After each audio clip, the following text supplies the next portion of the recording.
Bonjour, quoi de neuf cet après-midi? Nous allons parler de banque au Liban enfermée jusqu'à nouvel ordre publié par le CIO de Binance. Restez toujours à l'écoute de votre chaîne. Alors, nous allons voir qu'est-ce qui se passe. Une fois cliqué là-bas, vous pouvez observer avec moi, ce sont là le banque, cette banque. Donc on dit le banque libanaise ne rouvriront pas demain. Comme indiqué précédemment, mais resteront fermés indéfiniment selon l'association de banques au Liban. Alors, de quoi s'agit-il donc? Il s'agit de quoi? Les fermetures interviennent en réponse à une série de blocages entrepris la semaine dernière par deux déposants défavorisés, lésés, qui tentent d'accéder à leurs propres fonds. Voilà maintenant les problèmes ici. On revient chaque fois pour vous dire que quand on parlait de la DeFi, on parlait de la décentralisation, on vous dit voilà, avec le crypto-monnaie, avec la technologie de la blockchain, donc personne ne peut bloquer vos fonds. À moins que vous ayez, en tout cas, vous possédez vos fonds. Vous possédez, quand vous avez vos clés, vous avez vos ledgers, vous avez tout, vous possédez et vous pouvez faire vos retraits, vos dépôts à tout moment. Voilà maintenant que les banques sont fermées et que les personnes défavorisées sont en train là de se lamenter. Mais pourquoi, si je savais, on m'avait parlé, Malidi m'avait parlé de crypto, voilà. J'avais pas vraiment attiré l'attention. Alors une nouvelle va encore tomber pour te dire que pendant que toi tu rêves, il y a encore des gens qui sont dans cette fusée. Il s'agit de quoi? Il s'agit de MicroStrategy. MicroStrategy, pour ceux qui connaissent, c'est un éditeur de logiciels informatiques décisionnels. Alors qu'est-ce qui s'est passé? Cette annonce a été faite il y a aussi 20 ans. Pour ceux qui ne savent pas, c'est sur le compte officiel de Binance. Le temps pour moi de descendre juste en bas, vous allez voir cette annonce. Vraiment, c'est vraiment ça a vraiment surpris presque beaucoup, hein, presque beaucoup qui ne savaient pas. Voilà, je vais essayer de traduire pour vous, hein, parce que vous aimez bien la traduction. Je me mets un peu en français quoi. Voilà, traduction française, voilà, si je dirais bien. Alors il s'agit de MicroStrategy à acheter 301 Bitcoin supplémentaires pour environ 6,0 millions de dollars à un prix moyen d'environ 19 850. Regardez la date, c'était le 20 septembre par Bitcoin. Au 19 9 22, MicroStrategy détient environ 130 000. C'est ça, oui, 130 000 bitcoins acquis pour environ 3,98 milliards de dollars à un prix moyen d'environ 639 000 dollars par bitcoin. Alors comprenez que ne sont pas incités, personne n'a incité le monsieur Michael d'acheter, mais lui-même quand il croit à l'abondance, il croit à l'avenir, vous allez voir que en tout cas c'est pas vraiment le moment d'hésiter. Là vous pouvez lire le détail avec le journal du coin publié par monsieur Asher. Il dit depuis l'été 2020 la société MicroStrategy achète massivement de Bitcoin. Et pourquoi il achète? Ce sont des questions qu'on peut se poser pour nous, le particulier, le spéculateur.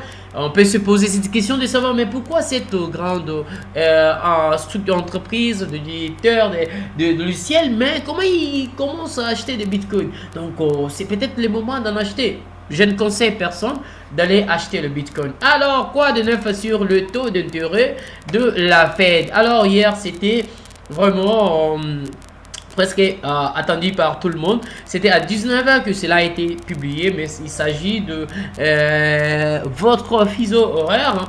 Donc nous peut-être c'est GMT plus combien, je sais pas chez toi si c'est GMT plus combien. Alors décision de la Fed sur le taux d'intérêt avec M. Powell. Donc vous pouvez voir que les taux d'intérêt ne cessent d'augmenter. En cliquant juste là-dessus, tu vas voir que les taux ne fait que monter, monter. Vous pouvez voir un peu le détail. Attendez le temps qu'on recharge le graphique, vous allez voir c'est depuis mars, hein, c'est depuis mars qu'on a commencé, que cette inflation, donc cette hausse là a commencé. C'est depuis 16 mars 2022 jusqu'à aujourd'hui, ça n'est fait qu'augmenter. Nous ne savons pas encore quand on aura encore une publication, peut-être les annonces sur le taux d'intérêt. Est-ce que ça va encore augmenter ou diminuer?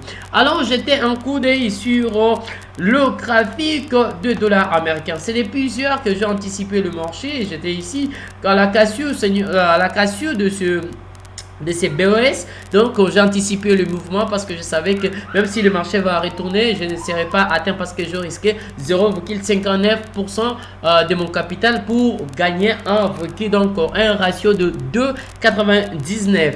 Alors voilà que quand le marché a parcouru avec les annonces, il fallait sécuriser. Je fais le management agressif. C'est pourquoi je essaie un peu de repousser. Donc j'ai poussé, j'ai anticipé encore un mouvement ici. Voilà que je ne suis pas affecté. J'ai anticipé encore un deuxième mouvement ici. Donc pour attaquer l'annonce, voilà que on a répercuté. C'est grâce à l'annonce qui s'est passée aujourd'hui. Ça c'est avec les dollars. Vous pouvez voir que on a tenté d'aller jusqu'à 111, mais pas toujours avec succès. Là, je crois que le prix va essayer de corriger avant de pouvoir entamer une nouvelle marche. Pas de neuf pour l'euro USD, donc l'euro qui semble encore être un peu bloqué. Hein.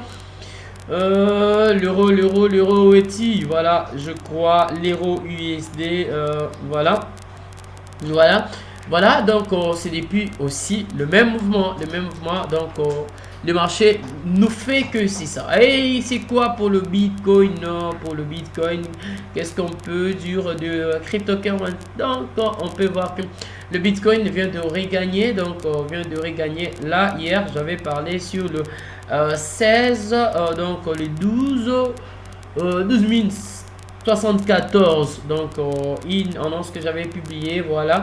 Donc pour ceux qui m'ont suivi, voilà, je crois sur Ethereum, voilà, c'était ça, j'avais dit, voilà, l'Ethereum. Donc pour ceux qui souhaitent en acheter peut-être pour du long terme, soit attendre que le marché vienne corriger.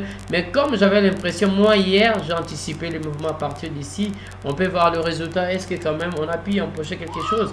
Donc rien de spécial, le marché ne fait que stagner. Donc je comprends pas. Donc normalement le marché devrait bouger, mais là on reste toujours coincé. C'est peut-être la connexion, mais actuellement vous pouvez voir qu'avec le marché, donc on est dans les bons, hein, avec l'euro. On a rebondi là-dessus, on a rebondi. Si je remets le graphique en daily, vous pouvez voir que voilà, on a rebondi là juste dessus, et puis on peut on croit avoir empoché quand même un petit rien. Donc voilà, et c'est tout pour cette vidéo. Bravo à ceux qui seront partants dans ces moments, parce que c'est les moments qu'il faut vraiment vendre tout ce que vous avez. Voilà, si j'ai dit comme ça, donc vous savez ce que ça signifie. Quand je dis c'est le moment de vendre, donc voilà, tant mieux. Quand je dis c'est le moment d'acheter, bon, je sais pas, aujourd'hui moi je dis c'est le moment, moi-même je vais vendre mes équipes pro. Ça signifie que c'est les moments où il faut être prêt